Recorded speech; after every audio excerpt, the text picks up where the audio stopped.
Living on the streets, forgotten by the world, a woman finds a leather bag thrown among the trash. Inside, millions in cash. No one sees. No one would ever know. But even starving, she makes the hardest choice. She returns it. What happens next not only changes her life forever, it leaves the entire city in shock. And slept wrapped in cardboard among piles of garbage behind a supermarket. The cold ground seeped through her tattered clothes, and the stench of rot filled her nostrils like a sentence. Every night was a battle against hunger, fear, and the judgmental looks from passers-by when she was merely trying to exist. There was no shelter, no promise of sunshine the next day, only the constant sound of engines and hurried footsteps that never stopped for her. People passed inches from her outstretched body, averting their gaze as if pain were contagious. Sometimes a child would point at her curiously, only to be hastily pulled away, as if Anne's presence were a mistake needing correction. Even stray dogs didn't approach easily. They too could sense when someone was beyond the scent of life, and had become part of the city's forgotten landscape, a shadow among garbage, a stain on the sidewalk. What little she had came from scraps falling out of open dumpsters or crumbs left on plastic tables of cheap bakeries. When she managed to find something, she ate with trembling hands, hidden behind graffiti-stained walls. She no longer tasted the food, only the fleeting relief of still existing. Hunger was no longer a surprise. It was routine. And that night, curled under a torn tarp, she fell asleep to distant horns and the certainty that tomorrow would be the same. And walked through streets still damp from the night, dragging a torn fabric bag. Her feet ached, clad in mismatched, misshapen flip-flops. No one offered her a glance that lasted more than a second. Some even moved away, as if eye contact alone could contaminate them. She had stopped asking for help. She had learned that, for most people, begging for dignity was more offensive than abandonment itself. She sat on the edge of a busy sidewalk near a diner where the smell of frying was torturous. Hours passed as she watched cars come and go, overhearing laughter that seemed from another world. A child dropped a French fry near her, and his mother yanked him away as if and were a rabid animal. Disdain became habit, and habit became skin. The loneliness, once uncomfortable, had become her only shelter. That morning, she didn't eat. Not even the pigeons followed her anymore. Her body felt weak, but not more than her spirit. There was something crueler than hunger, the complete absence of affection, of a touch, of hearing her name. She couldn't remember the last time someone had called her by name. And over time, she started to believe maybe she really was no one. The corner where Anne used to sleep was turned into a debris dump. Men threw in torn cement bags and pieces of old wood, spreading dust over the papers she used as blankets. No warning, no explanation, just the harsh sound of disposal. She gathered her few belongings, head down to avoid insults, and wandered the streets aimlessly, no longer expecting a welcome anywhere. She found a spot under an awning where the ground wasn't yet covered in pigeon droppings or broken glass. She lay down, protected only by a rough wall and the approaching night's chill. The wind beat against her ribs, now exposed by thinness, and every gust felt like the world telling her she didn't belong. But still, she resisted. She breathed, even if each breath hurt. In the distance, voices, alarms, and the cry of a baby she would never meet echoed. Everything moved on, even without her. The world kept turning, as if she were a shadow out of place. And in that makeshift shelter, among bags, boxes, and loneliness, Anne hugged her knees to her chest and imagined what it would be like to disappear unnoticed. Because deep down, it was already happening. Trying to ask for change in front of a bakery, and was shoved by a man in a suit. He didn't even look back. She fell on the pavement, her shirt stained with grease from a dark puddle. No one stopped. A woman passed and wrinkled her nose. A young man laughed. An old man muttered something about faking. When she tried to get up, she only heard footsteps walking away. Silence was crueler than insults. People had spat on her, thrown coins on the ground like she were a pet, offered her leftovers as one would feed a stray dog, and collected those experiences as invisible scars. Her body was a map of rejection, and her heart a piece of wood beating only by instinct. Yet every day she got up. Every morning was a new beginning at the same end. That night, as she returned to the corner she meant to sleep in, she noticed the sky was clear. Stars shone indifferent. For a moment, she felt they might be looking at her. Then a car sped by and splashed her with water from a puddle. The world reminded her once again, in that scene, and was nobody. the next morning and woke up with stiff muscles and sharp lower back pain. She had slept curled on hard concrete, exposed to the wind. As she tried to get up, the world spun for a moment. Her empty stomach was on the verge of collapse, and her toes were purple from the cold. She felt so light it was as if she were floating, but it was weakness. Not just physical, her hope, strength, and willpower were drained. She walked instinctively to a park where she used to find scraps. She dug through a trash, but found only papers and dry bones. Sitting on a stone bench, she breathed deeply, trying to suppress the nausea of hunger. She watched people pass by wearing new coats, carrying full shopping bags. It was like watching a movie in silence from the outside. Faces passed quickly, indifferent, as if she were just another worn-out piece of the urban landscape. Sitting there, head down and hands frozen, and realized she no longer had the strength to even ask. It wasn't shame, it was exhaustion. Hunger had become so constant it no longer hurt acutely, just a cold emptiness spreading like smoke. Her breathing was slow. Each heartbeat felt like an unanswered question. And there, amid the city's noise, she felt that perhaps this day would be her last.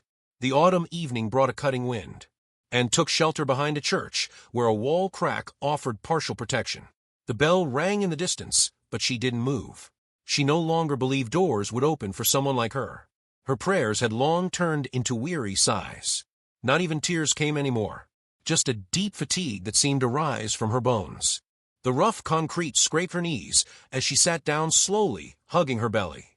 Memories of better times flashed like lightning. The smell of fresh bread, the touch of beloved hands, the warmth of a clean blanket. But these memories hurt more than comforted. Comparing them with the present was a slow poison, corroding her from within. And in that cold corner, she felt smaller than ever.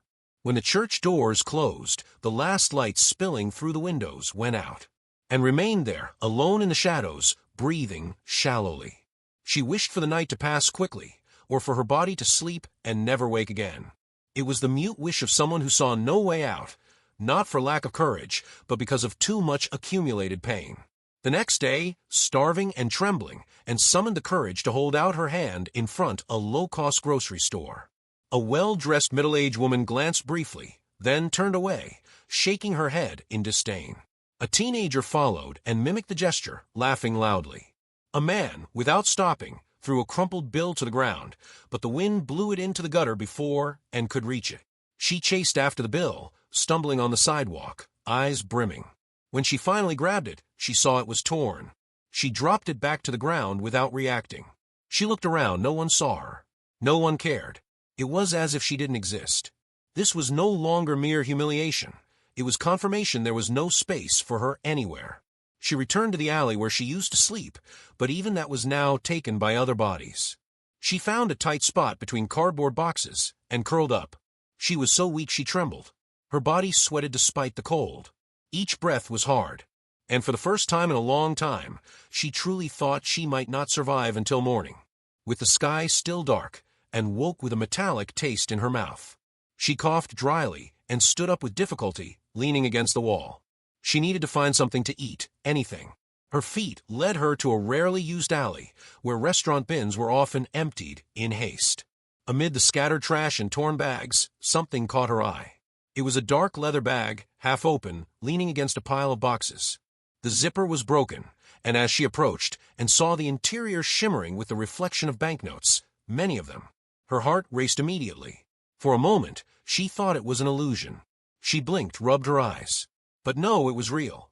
Stacks of money, neatly piled inside the bag, as if someone had forgotten a fortune in the trash, and looked around, searching for cameras, faces, traps. Nothing. No footsteps, no shadows. Just her, the hunger, and that overflowing bag. An invisible choice approached. And there, at the weakest moment of her existence, she felt the universe had placed a test that could either destroy or liberate her, and stood in front of the bag as if it were something sacred or dangerous. The stench of the garbage around her vanished. The cold, the hunger, everything seemed suspended. Time slowed down. It wasn't just the money. It was what it represented, a ticket out of pain, of contempt, of invisibility. She could simply take it and vanish. No one would know. No one would look for her. After all, who would miss a shadow? She slowly knelt and touched the leather with trembling hands. The material was firm, too clean for a place like that. Inside, the stacks of money were organized, wrapped in new rubber bands. It looked like a movie scene, but it was real. And took the bag into her arms and felt the literal weight of destiny. It wasn't just cash. It was the value of a lifetime of deprivation within her reach. But as the warmth of the bag seeped into her skin, something within her pushed in the opposite direction. It wasn't fear. It was something older, a seed of truth that resisted despite so much injustice, and knew what taking that bag would mean. And she also knew that if she crossed that line, she might never recognize herself again. Her body wanted to run, but her soul refused. And there, faced with the unthinkable, she hesitated. She sat in the corner of the alley, clutching the bag. She breathed deeply, listening for any alarms, but the world remained silent. Carefully, she opened the side pocket. Inside, among papers and items, she found a wallet with documents. There was an ID, cards, and a small business card with a name, address, and phone number, presumably the owner's. The name was masculine, with a distinguished surname. The address was in a wealthy neighborhood. That detail made reality weigh even heavier. This wasn't someone's entire life savings. It was money from someone who might not even miss it.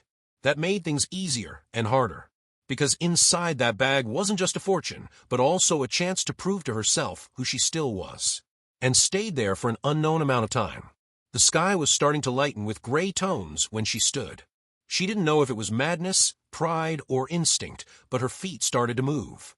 She walked without thinking, as if every step were part of something greater than herself.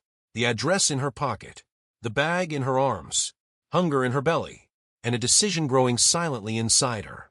The walk to the address felt endless. The streets changed as she advanced, from cracked asphalt to clean cobblestones, from dirty lampposts to well-maintained trees. Each block was a portrait of the inequality that separated her from that world. People now looked at her with more suspicion than before, a ragged woman carrying an expensive bag. It didn't make sense, and felt the stares like spears. In front of a fancy bakery, a lady whispered to another. A man crossed the street upon seeing her. Still, she kept walking, eyes forward. It was as if an invisible force pushed her toward the inevitable. The iron gate of the address appeared in the distance, tall, with an intercom and cameras. She stopped, took a deep breath, and approached. Before pressing the intercom button, she looked at the bag one last time. She could still run. She could still leave, hide, disappear with the money. But something deeper than despair held her back. She didn't want to just survive. She wanted to be able to look in the mirror and still recognize herself. She pressed the button and waited. The mansion door opened minutes later, revealing a uniformed staff member who looked her up and down and held the bag with both hands silently. The man hesitated, then took the item and disappeared inside the house and stood there, her legs trembling. No words, no thank you, no confirmation. Just the empty feeling of someone giving everything without knowing what, if anything, would return. The gate closed with a metallic click, and waited for a moment, hoping for a sign. Nothing. She turned and started walking slowly, not looking back. Her body ached, her stomach screamed, and her eyes burned with tears she refused to shed. She had done the right thing. She knew it, but she didn't know if anyone ever would acknowledge it. She walked to a park bench and sat, arms crossed over her chest. She didn't know what to expect. Maybe nothing. But somewhere deep inside her, a quiet spark endured. Because even when the world crushed her, she could still choose honesty. And that alone was the beginning of a transformation no one could foresee. And spent the entire day sitting on the same park bench, staring at her own feet. The cold no longer bothered her. Hunger was just a constant presence, like an old acquaintance. But what hurt most was the silence. No response, no sign. Only the sound of cars and distant laughter. The world went on, indifferent, even after the gesture that had cost her everything. She tried to sleep there, sitting with her knees drawn to her chest. She dreamed of fresh bread and a warm blanket. She woke up with the sun already high, and nothing had changed. No one came looking. No one called her. She began to wonder if maybe the bag hadn't even mattered to its owner. Maybe it had been discarded. Maybe she had been wrong. Everything felt too confusing. Even so, she didn't regret. Even if nothing happened, even if there were no reward or recognition, something within her felt stronger. A silent core told her she was still human. She could still choose what was right. and that, invisible as it might be to the world, was far too precious to lose. Late in the afternoon, and was dragging her feet through the same park when she saw, from a distance, someone standing near the bench she'd sat on the day before. It was a tall, well-dressed man with serious features. He was looking around attentively, as if searching for something, and hesitated, keeping her distance. She didn't want to get her hopes up, but her body stopped on its own, watching. The man turned slowly and locked eyes with her.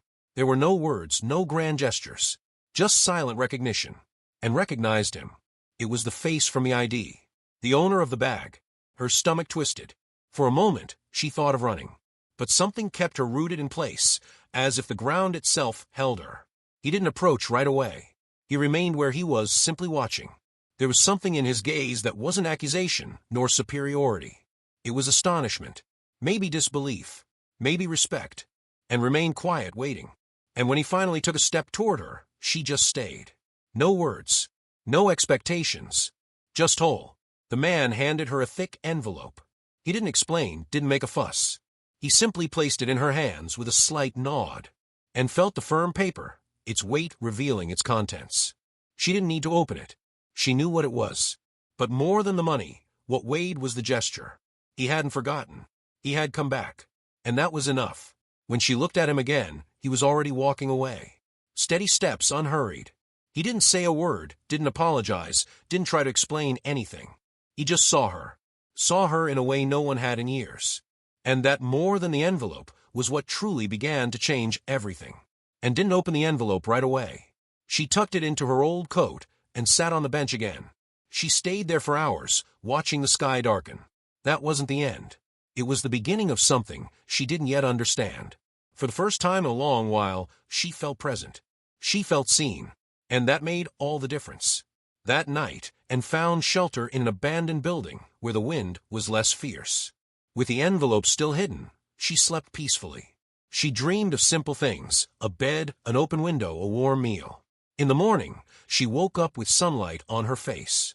And for the first time in years, she knew exactly what to do. She walked the streets with steady but unhurried steps. She passed the same corners, the same people, but everything seemed different now. Not on the outside, but inside her. She no longer carried the fear she once did, nor the guilt. She carried the certainty that her life was changing, not by magic, but by choice. As she turned the corner back toward the park, she paused for a moment and looked around. The place was the same, but she wasn't, and now knew she had value, that her goodness hadn't been wasted. And in that instant, she understood that the real wealth wasn't in the envelope. It was in the courage to have accepted it with a clean heart. The next day, and decided to return to the house where she had returned the bag. She carried nothing in her hands but the still-sealed envelope. Her old coat still clung to her body, but inside, something had changed. She wanted to understand why that man had looked for her, why that simple and silent gesture had carried so much weight. She needed to know if there was something beyond the return itself. When she arrived at the gate, she didn't need to press the intercom. The same door opened slowly, as if she were expected. A staff member led her along the stone path to the main entrance. Tall trees cast soft shadows, and the air felt calmer there. Every step echoed the contrast between what she had been and where she now stood. At the house's entrance, the same man awaited her. There was no ceremony, no superiority, only a solid presence that seemed to carry more than wealth, and entered without knowing how or why. The house was silent, yet alive. And as she moved through its rooms, she sensed something was about to happen, something that would change everything. In a room lit by large windows, and was invited to sit. The man remained standing, watching. There was no rush. On one of the shelves, old photographs caught her eye. Among them, a framed image of a smiling woman with soft features. She was young, but her eyes held a familiar sadness, and recognized that look. It was the same one she carried. The man slowly approached, placed the photo on the table, and with a subtle gesture pushed it toward Anne. She understood without words. That woman had been someone important, perhaps a wife, maybe a sister, maybe someone he had lost. That gesture was not just a memory, it was a bridge between two silent pains. Anne looked at the photo with reverence, feeling that her presence there was no accident. The man, once rigid, now seemed broken in silence. His pain was different from hers, but they recognized each other in absence, in loss, in resilience. There was an invisible thread between them, not woven by words, but by choices. And understood that the envelope wasn't payment, it was gratitude, respect, and maybe a chance for both of them to begin again. In the following days, and was invited to stay at the house. A room was prepared. Clean clothes were folded neatly on the bed. The envelope remained sealed, but it was no longer her only hope. Now there was food, there was a shower, a roof, and something even rarer, silence without pain. The kind of silence that heals. She wasn't treated as a guest, nor as a servant. She was treated naturally, as if she had always belonged there. Little by little, she began to help with small house chores, watering plants, organizing forgotten cabinets, opening windows. Each gesture was a step into a life that seemed impossible just days ago. And each step was taken cautiously, but also with faith. The man, until then just the owner of the bag, began to appear more often in shared spaces. He didn't impose his presence, he just shared it. There was a silent harmony between them, an unspoken pact of respect and reparation. And, without knowing how, no longer felt fear there. She felt peace. And that was something new. On the third night since returning to the house, and walked through the garden, and saw the man sitting under a tree. Something about him seemed different, a subtle lightness, like someone beginning to breathe again. She didn't approach immediately. She watched from a distance, silently. And in that moment, she understood something that didn't need to be spoken. That place had also been hurt by absence. The pain that united them wasn't just social or material. It was the pain of being broken by the world and still finding strength to continue. And felt that the man recognized her not as someone who had done the right thing, but as someone who had known loss, who had made the right choice even in darkness. And because of that, he saw her clearly, perhaps like no one else ever had. The gesture she had made, returning a fortune with no expectations, had returned in an unexpected way. Not as repayment, but as transformation. Because now, she wasn't just sheltered. She was healed. And for the first time in a long while, and felt the ground beneath her feet, not as a passing place, but as a possible home. The sun filtered softly through the curtains, brushing Anne's face like a gentle warning. It was the first time in years she woke without fear. The room smelled of wood and lavender, and the sheet was soft against her skin. Everything there was new, but it didn't frighten her. It felt as though that peace had always existed, just dormant inside her.